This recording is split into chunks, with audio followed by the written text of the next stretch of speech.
Hi, I'm Bill Hunt. Welcome to episode 18 of Weekend Meetup.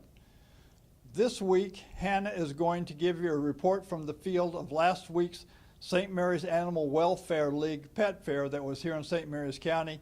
And then I'm going to give you some more information on the history of the War of 1812 following Congress's declaration of war back in June of 1812. Hope you enjoy it.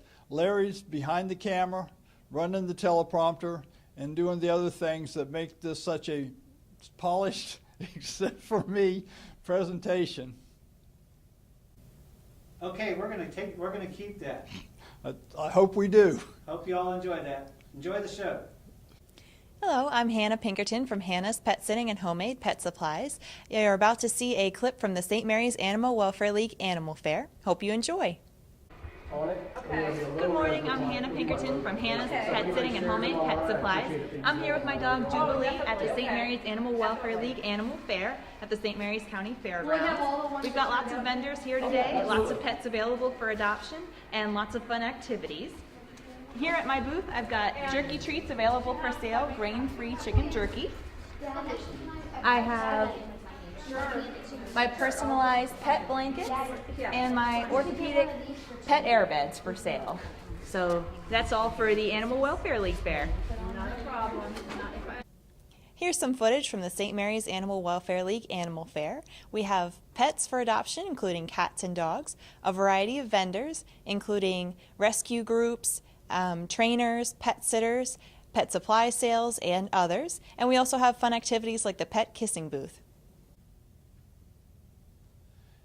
In a previous episode, President Madison's June 1812 message to Congress asking for war against Great Britain was discussed, and a portion of Congress's declaration of war was read. Congress voted for the war, but it was not an overwhelmingly popular vote. The Maryland delegation, for one, was divided.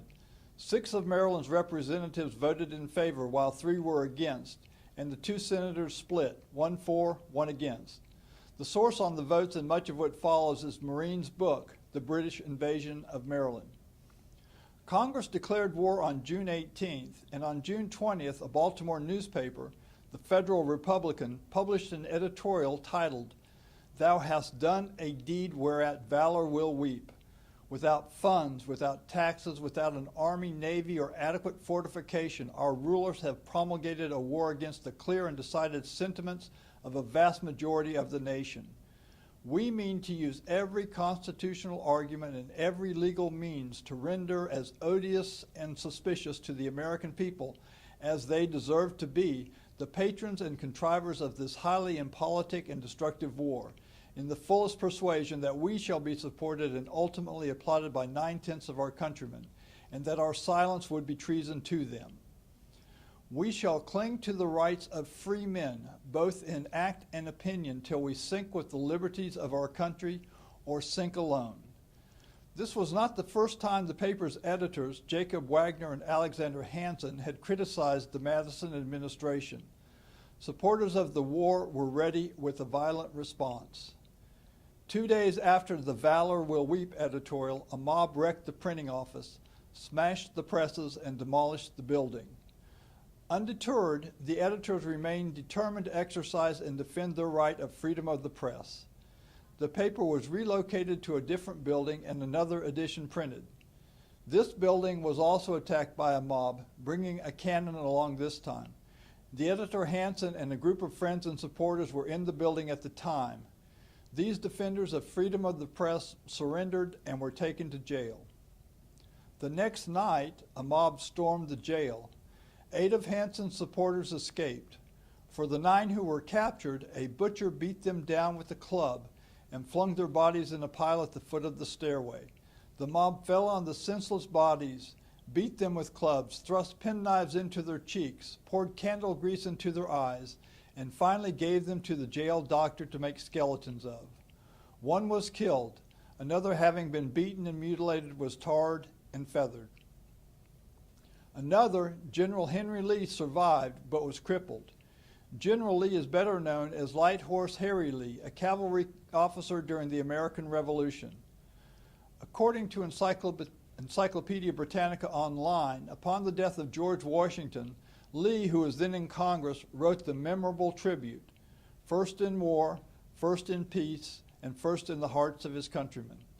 Lee had also been a governor of Virginia and was the father of Robert E. Lee. But on that night in July, he was just another traitor caught by a mob. Lee's injuries are described in a small publication entitled "An Exact and Authentic Narrative of the Events which Took Place in Baltimore on the 27th and 28th of July last."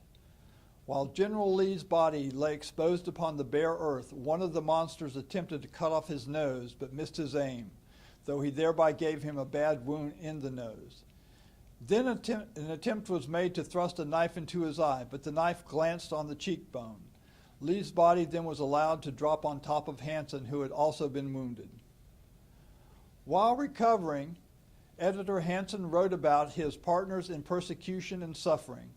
"Of my friends and fellow martyrs, when I say they would vie with the picked men of Leonidas, facts will attest the truth of the assertion. Although they had not slept for 36 hours, to the last moment they were cheerful, conversible, and sometimes gay. Not even when the forcing of the jail door was announced by the savage yell of the mob, nor when they came to the door of the apartment in which we were confined, was there a look, a whisper, or motion of the body expressive of anything but cool, collected courage and contempt of death. A different conduct was not to be expected of men who had embarked in such a cause with a perfect knowledge of all the consequences: the liberty of the press, the security of property and person, the rights, civil and political, belonging to the meanest citizen, the very principles and privileges for the assertion and defense of which the War of Independence was declared, we had pledged ourselves to maintain." In the British invasion of Maryland, Marine reports that editor Hansen's courage in standing up for freedom of the press did not go unnoticed by the voters in Maryland, and he was elected to Congress. However, according to the Public Domain Review Online, like General Lee, Hansen never fully recovered from his injuries, and he died 7 years later. The War of 1812, more than just a number.